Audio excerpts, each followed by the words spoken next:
Film के जरिए दिखाई गई सरकारी परियोजनाओं की झलक। दीदी के किए हुए कामों को हम लोगों तक जन जन उसके लाभ उठा रही है, लेकिन उनके कामों को जन जन तक पहुंचाने का ये कार्यक्रम। रानीगंज तृणमूल कांग्रेस की वार्ड संख्या 88 में एक विशेष फिल्म प्रदर्शन कार्यक्रम आयोजित हुआ, जिसका उद्देश्य राज्य सरकार के विभिन्न जन कल्याणकारी परियोजनाओं और उसके होने वाले लाभों को जन जन तक पहुंचाना था। इस अवसर पर रानीगंज बोर्ड चेयरमैन मुजम्मिल शहजादा अंसारी, टाउन प्रेसिडेंट ज्योति सिंह और स्थानीय काउंसिलर नेहा साहू मुख्य रूप से उपस्थित रहे। कार्यक्रम में भारी संख्या में स्थानीय लोगों ने भाग लिया। जिला संपादक रुपेश यादव ने जानकारी देते हुए कहा कि ममता बनर्जी सरकार द्वारा लक्ष्मी भंडार, कन्याश्री, स्वास्थ्य साथी जैसी योजनाओं ने बंगाल के लोगों का जीवन बदल दिया है। उन्होंने बताया कि फिल्म के माध्यम से जनता को ये समझाने में आसानी हो रही है कि वे इन सुविधाओं का अधिकतम लाभ कैसे उठा सकते हैं।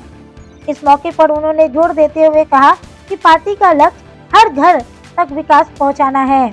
आइए जानते हैं आगे की जानकारी। क्या कार्यक्रम आज हम लोगों का कर्मसूची उन्नयन पर्व कर्मसूची के तहत हम लोग आज यहाँ पे अपना अनुष्ठान किए हैं। इसमें आप लोगों ने देखा है कि हम लोग लगातार जब लोगों के पास जाते हैं तो दीदी ममता बनर्जी 2014 के बाद जो उन्नयन का काम किए उस कामों को लेकर के जाते हैं। आपने देखा उन्नयन पचाली के रूप में हम लोगों का टोटो गुरा, उसके बाद उन्नयन संगलाट के रूप में हम लोगों का कार्यक्रम हुआ, अभी उन्नयन पर्वों के रूप में हम लोगों का कर्मसूची है। और यहाँ लोग घोरे ऐसा एक सिनेमा हम लोगों के बीच में दिखा रहे हैं, जिसमें हमारी दीदी पश्चिम बंगाल के मुख्यमंत्री माननीय ममता बनर्जी के द्वारा किया गया उन्नयन, एक एक परिवार को कैसे डेवलप करके इस समाज को डेवलप करना है, समाज को विकसित करना, ये सारी चीजें, सारी व्यवस्था दीदी ने जो की है इस सिनेमा के माध्यम से लोगों को तक पहुंचाने का काम किया जा रहा है। ये पूरे राज्य में हर ब्लॉक में, हर वार्ड में, हर पंचायत में ये प्रोग्राम चल रहा है। और इसी के तहत मैंने दीदी के किए हुए कामों को हम लोगों तक जन जन उसके लाभ उठा रही है, लेकिन उनके कामों को जन जन तक पहुंचाने का ये कार्यक्रम।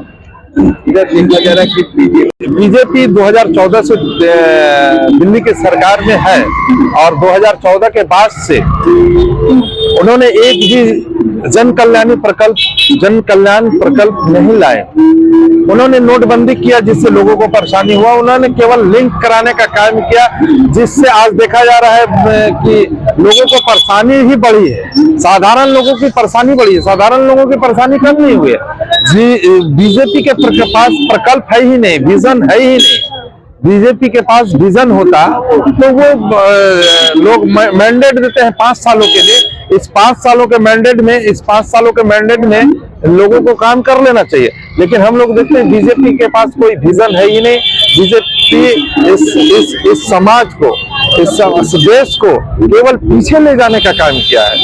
आज चाहे जिस क्षेत्र में देखिए, शिक्षा के क्षेत्र में देखिए, व्यवसाय के क्षेत्र में देखिए, हर क्षेत्र में बीजेपी पीछे ले जाए। उनके पास कोई विजन नहीं है, कोई प्रकल्प नहीं है, केवल लोगों को बरगलाने का काम करते हैं और बाद में कहते हैं जुमला है। हमने देखा है कि 2014 में आज के प्रधानमंत्री तत्कालीन भारतीय जनता पार्टी के लीडर कहते थे विदेश में जो काला धन है उसको ले आएंगे तो लोगों के अकाउंट में यूं ही 15 लाख रुपए चला जाएगा। आज 10 साल 12 साल बीतने को है, प्रधानमंत्री हैं वो भारत के, कहाँ है काला धन? आपने काला धन आज तक लाया क्यों नहीं? लोगों के अकाउंट में जाता या ना जाता, इस देश के तो काम आता, आप ले तो आते। आप जिस काला धन के नाम पे आज प्रधानमंत्री बन बैठे, आप उसी को भूल गए और काला धन बढ़ा दिया है। आपका काला धन और बढ़ेगा। इनके पास कोई प्रकल्प नहीं है, केवल लोगों को बरगलाने का काम करते हैं। रुपेश यादव, जिला तृणमूल कांग्रेस के साधारण संपादक। अब तक के लिए बस इतना ही, फिर मिलेंगे अगली खबर में।